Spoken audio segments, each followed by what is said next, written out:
अस्सलामु अलैकुम वरहमतुल्लाहि वबरकातुहू। यूट्यूब पे channel guide to learn English में आपका खैर मकदम है। मैं हूं मोहम्मद शहाबुद्दीन, एक नई वीडियो के साथ। बिस्मिल्लाहिर्रहमानिर्रहीम। Lesson number 116, some important structures, part 12। सबक नंबर 116, कुछ अहम ताबीरात, हिस्सा 12।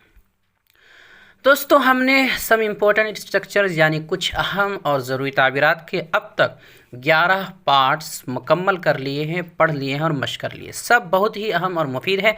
अगर आपने उन्हें नहीं देखा तो उन्हें ज़रूर देखें, तब ये वीडियो देखें। आज के इस सबक में हम मज़ीद अहम और शानदार स्ट्रक्चर्स पढ़ेंगे और मश्क करेंगे। इसलिए आपसे गुजारिश है कि इस वीडियो को आखिर तक देखें और हो सके तो अपनी कॉपी में भी नोट कर लें ताकि याद करने में आपको आसानी हो। तो चलिए बिला ताख़ीर शुरू करते हैं। आज का सबसे पहला स्ट्रक्चर है इफ़ यू डोंट माइंड या फिर वुड यू माइंड। इस तरह हम बोलते हैं कि अगर आप बुरा ना माने तो, या क्या आपको कोई एतराज़ है, या अगर आपको कोई एतराज़ ना हो तो, इसको हम उर्दू में बोलते हैं। तो इस तरह के जुमलों को दो तरह से बोलते हैं, दो स्ट्रक्चर हैं। पहला है इफ़ यू डोंट माइंड, उसके बाद आगे कोई भी सेंटेंस इस्तेमाल कर सकते हैं। ज़्यादातर मे वगैरह का इस्तेमाल होता है। जैसे एग्जांपल है इफ़ यू डोंट माइंड मैं आई यूज़ योर पेन। अगर आपको कोई एतराज़ ना हो तो क्या मैं आपका कलम इस्तेमाल कर सकता हूँ। इफ़ यू डोंट माइंड मैं आई आस्क यू समथिंग। अगर आपको बुरा ना लगे या अगर आप बुरा ना माने तो क्या मैं आपसे कुछ पूछ सकता हूँ। इस तरह if you don't mind I would like to stay a while longer. अगर आपको कोई एतराज़ ना हो तो मैं थोड़ी देर और ठहरना चाहूँगा। If you don't mind I think I will go to bed now. अगर आपको बुरा ना लगे तो अब मैं सोने जाऊँगा। तो इस तरह बोलते हैं। तो ये तो एक तरीका था। दूसरा स्ट्रक्चर है इसका वुड यू माइंड, उसके बाद आईएनजी फॉर्म फिर अदर। एग्जाम्पल है would you mind sitting here. यहाँ बैठने में आपको कोई एतराज़ है। Would you mind my coming here. मेरे यहाँ आने पर आपको कोई एतराज़ तो नहीं। Would you mind going there. वहाँ जाने में आपको कोई एतराज़ है। Would you mind having this food. ये खाना खाने में आपको कोई एतराज़ तो नहीं। तो इस तरह दूसरे स्ट्रक्चर का इस्तेमाल करके बोल सकते हैं। अगला स्ट्रक्चर है फॉर योर इंफॉर्मेशन। आपकी जानकारी के लिए बता दूं कि इसको फॉर योर काइंड इन्फॉर्मेशन भी बोलते हैं, लेकिन फॉर योर इंफॉर्मेशन ज़्यादा बेहतर और मुनासिब है।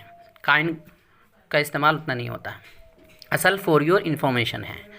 तो इसका स्ट्रक्चर बनेगा फॉर योर इन्फॉर्मेशन, उसके बाद आगे कोई भी सेंटेंस लगा देंगे। एग्जाम्पल है for your information I don't have even a car. आपकी जानकारी के लिए बता दूं कि मेरे पास एक कार भी नहीं है, यानी एक गाड़ी भी नहीं है। For your information I have worked as a journalist for 6 years। आपकी जानकारी के लिए बता दूं कि मैं 6 सालों तक सहाफ़त का काम कर चुका हूँ। For your information he really was sick yesterday. आपकी जानकारी के लिए बता दूं कि वो कल वाकई बीमार था। अगला स्ट्रक्चर है इट्स गुड डैट। अच्छा हुआ कि। इसके लिए इट्स गुड डैट के बाद आगे कोई भी सेंटेंस लिख सकते हैं। एग्जाम्पल है it's good that you didn't come here or else you would have been beaten. अच्छा हुआ कि आप यहाँ नहीं आए, वरना आपको मार लगती या मार पड़ती। It's good that he agree to work with us. अच्छा हुआ कि वो हमारे साथ काम करने के लिए राज़ी हो गया। It's good that he is not going with me. अच्छा हुआ कि वह मेरे साथ नहीं जा रहा है। अच्छा हुआ कि वो मेरे साथ नहीं जा रहा है। तो इस तरह इसका इस्तेमाल कर सकते हैं। अगला स्ट्रक्चर है obsessed with। जुनून सवार है। इसको बनाने के लिए पहले सब्जेक्ट फिर इस एम आर में से कोई एक, उसके बाद obsessed with लिखेंगे, फिर कोई नॉन या आईएनजी फॉर्म, उसके बाद दीगर चीज़ें। जैसे एग्जांपल है he is obsessed with learning English। उस पर अंग्रेज़ी सीखने का जुनून सवार है।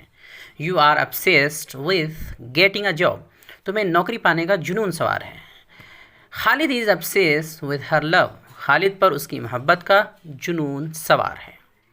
अगला है टू वंस हार्ट्स कंटेंट। जी भर कर। जी भर कर, उसके लिए स्ट्रक्चर बनेगा कोई भी सेंटेंस, उसके बाद वो आगे टू लगेगा, TO2। उसके बाद पजेसिव केस आएगा। जैसे पजेसिव केस लिखते हैं हिज, हर, इस तरह देयर, योर, वो आएगा। उसके बाद हार्ट्स, हार्ट के बाद जो है अपॉस्ट्रोफी लगेगा, उसके बाद एस लगेगा, फिर कंटेंट लिखाएगा। तो इस तरह से ये स्ट्रक्चर इसका बन जाएगा। जैसे मिसालों समझते हैं go and eat to your heart's content, जाओ और जी भर कर खाओ। टू योर हार्ट्स कंटेंट, तो यहाँ पर योर लगा इसलिए कि यहाँ गो बोल रहे हैं, यू को मुखातब कर रहे हैं इसीलिए। इस तरह ही play to his heart's content, ही की वजह से यहाँ हीज़ लगा, वो जी भर कर खेला। इस तरह today I would like to study to my heart's content, आज मैं जी भर कर पढ़ना चाहता हूँ, पढ़ना पसंद करूँगा। अगला है structure believe it or not, मानो या ना मानो, या फिर हो या ना हो ना हो बोलते हैं ऐसा, मानो या ना मानो, या फिर बोलते हैं हो ना हो, इस तरह उर्दू में इस्तेमाल करते हैं। तो उसके लिए बिलीव इट और नॉट को शुरू में ला सकते हैं, उसके बाद कोई सेंटेंस, या फिर शुरू में सेंटेंस और उसके बाद आखिर में बिलीव इट और नॉट, कभी कभी बीच में भी आ जाता है। जैसे believe it or not he still loves you, believe it or not he still loves you, मानो या ना मानो वो अब भी आपको चाहता है, आपको पसंद करता है। Believe it or not I am telling the truth, मानो या ना मानो मैं सच बोल रहा हूँ। He has stolen your mobile, believe it or not, हो ना हो उसने आपका मोबाइल चोरी किया है। इस तरह he will not come tomorrow, believe it or not, मानो या ना मानो वो कल नहीं आने वाला, नहीं आएगा। अगला स्ट्रक्चर है आउट ऑफ द बॉक्स, कुछ हटकर या सबसे अलग। इसका बनेगा structure sentence plus out of the box. Example है is not interested in government job, he wants to do something out of the box, यानी उसे सरकारी नौकरी में दिलचस्पी नहीं है, रुचि नहीं है, वो कुछ हटकर करना चाहता है। अगला है I will have to think out of the box in order to accomplish my dream, मुझे अपने ख्वाब को शर्मिंदा ताबीर करने के लिए यानी पूरा करने के लिए कुछ हटकर सोचना होगा। Try to do something out of the box, कुछ अलग करने की कोशिश करो।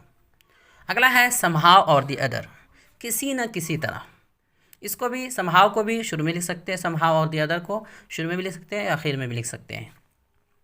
उसके बाद कोई सेंटेंस आ सकता है, जैसे एग्जाम्पल है don't worry about me, I will reach there somehow or the other, फ़िक्र मत करो या मेरे बारे में फ़िक्रमंद मत हो, किसी न किसी तरह मैं वहाँ पहुँच जाऊँगा।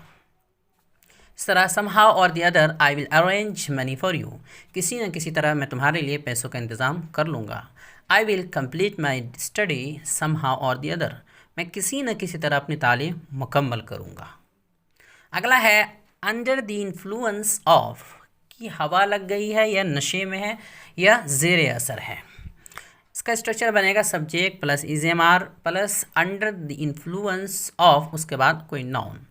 ऐसे nowadays he is under the influence of money, आजकल उसे पैसों की हवा लग गई है, यानी पैसों के ज़ेर असर है या पैसों का उस पर नशा है। His brother is under the influence of someone's love, उसके भाई को किसी के मोहब्बत की हवा लग गई है। ही is under the influence of alcohol, वो अल्कोहल के नशे में है या उसकी हवा लग गई है। अगला है अनविलिंगली, न चाहते हुए भी, इसे कहीं आखिर में इस्तेमाल कर सकते हैं सेंटेंस के, या फिर वर्ब से पहले भी इस्तेमाल करते हैं। एग्जाम्पल है I had to go there unwillingly because I needed money, न चाहते हुए भी मुझे वहाँ जाना पड़ा क्योंकि मुझे पैसों की ज़रूरत थी। He will have to do this unwillingly or else he will be killed, उसे न चाहते हुए भी ये करना पड़ेगा वरना जान से जाएगा। ही अनविलिंगली, देखिए यहाँ पर जो है जो आगे वर्ब आ रहा है उससे पहले इस्तेमाल हुआ। ही अनविलिंगली कोऑपरेटेड विथ मी, न चाहते हुए भी उसने मेरी मदद की। अगला है even if I want to, even if I want to, चाह कर भी या चाहते हुए भी। इसका स्ट्रक्चर बनेगा सब्जेक्ट प्लस कांट का इस्तेमाल होगा, उसके बाद वर्ब वन, फिर ऑब्जेक्ट का इस्तेमाल होगा, उसके बाद इवन इफ का फिर कोई सब्जेक्ट आ सकता है, उसके बाद वांट टू का इस्तेमाल आएगा।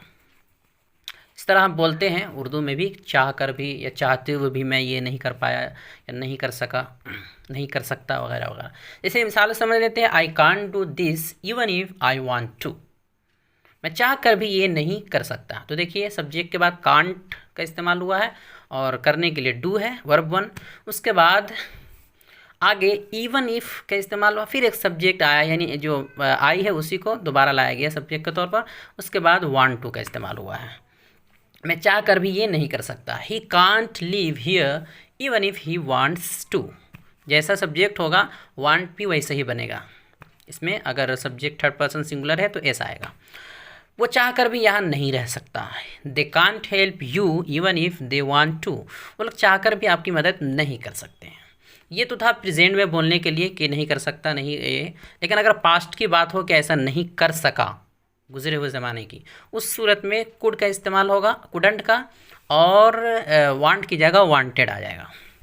बाकी सारी चीज़ें वैसे रहेंगी, जैसे सब्जेक्ट प्लस कुडंट, उसके बाद वर्ब वन, फिर ऑब्जेक्ट, फिर इवन इफ, उसके बाद फिर सब्जेक्ट, उसके बाद wanted to.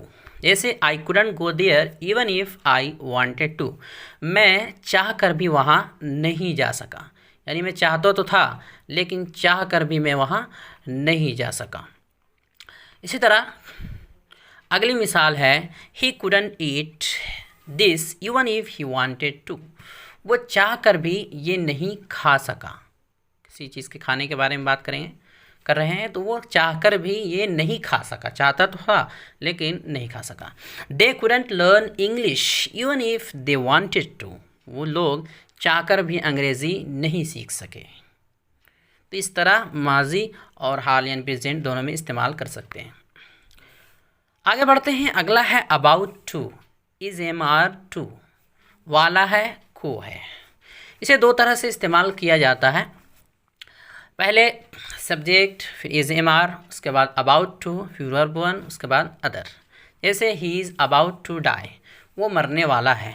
She is about to start, वो शुरू करने वाला है। I am about to leave for Delhi, मैं दिल्ली जाने को हूँ।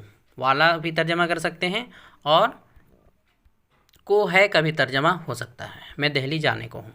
अगला इसका दूसरा है कि subject plus is am are, उसके बाद टू, TO2, उसके बाद वर्ब वन, फिर अदर्स। ये दूसरा तरीका है इस्तेमाल करने का। जैसे he is to go to market, वो बाज़ार जाने वाला है। I am to reach my home, मैं अपने घर पहुँचने को हूँ।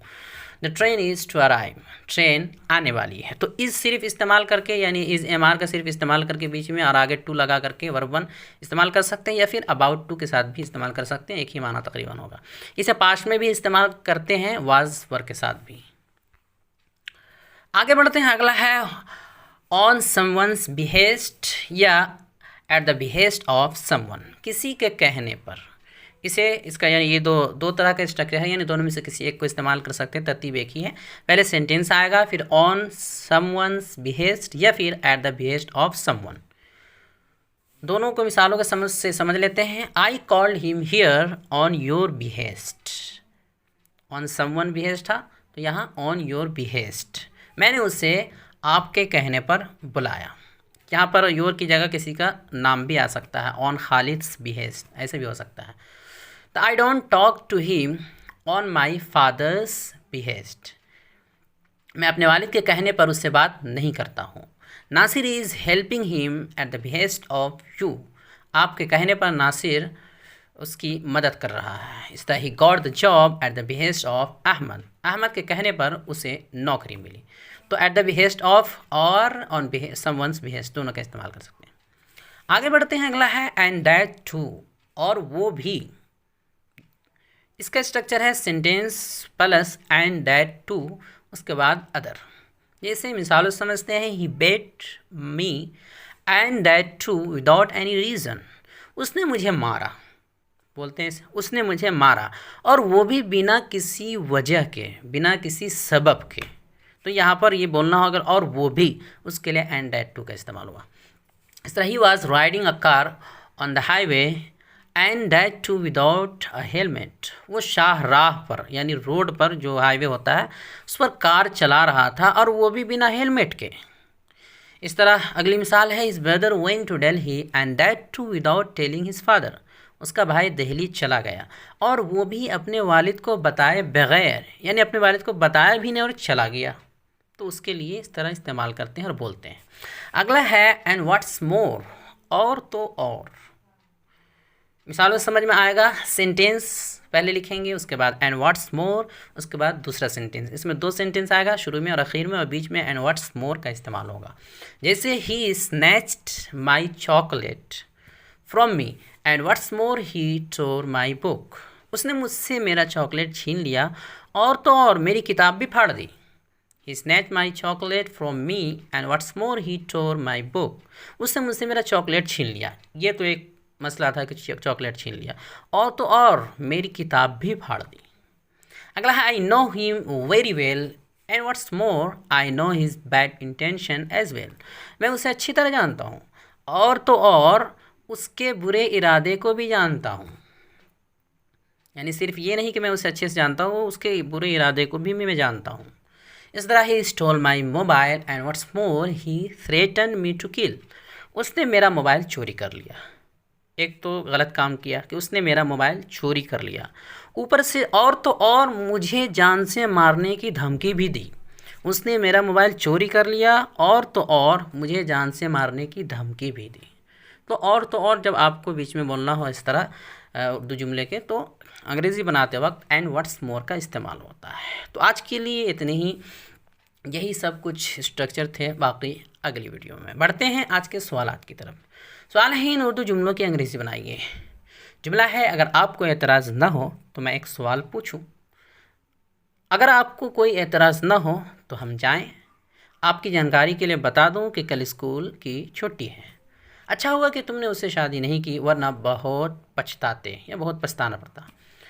उस पर पबजी का जुनून सवार है, उस पर पबजी का जुनून सवार है। वो आज जी भर कर सोया। मानो या ना मानो वो कल ज़रूर आएगा। मानो या ना मानो तुम बहुत बेवकूफ़ हो, वो किसी न किसी तरह मैच जीत जाएगा। उसे दौलत की हवा लग गई है, न चाहते हुए भी उसे नौकरी छोड़नी पड़ी। चाह कर भी मैं अब नहीं पढ़ सकता। वो शादी करने वाला है, तुम्हारे कहने पर मैंने उसे पैसे दिए हैं। वो घर से चला गया और वो भी किसी को बताए बगैर। उसने मेरे दोस्त को मारा और तो और उसका एक हाथ भी तोड़ दिया।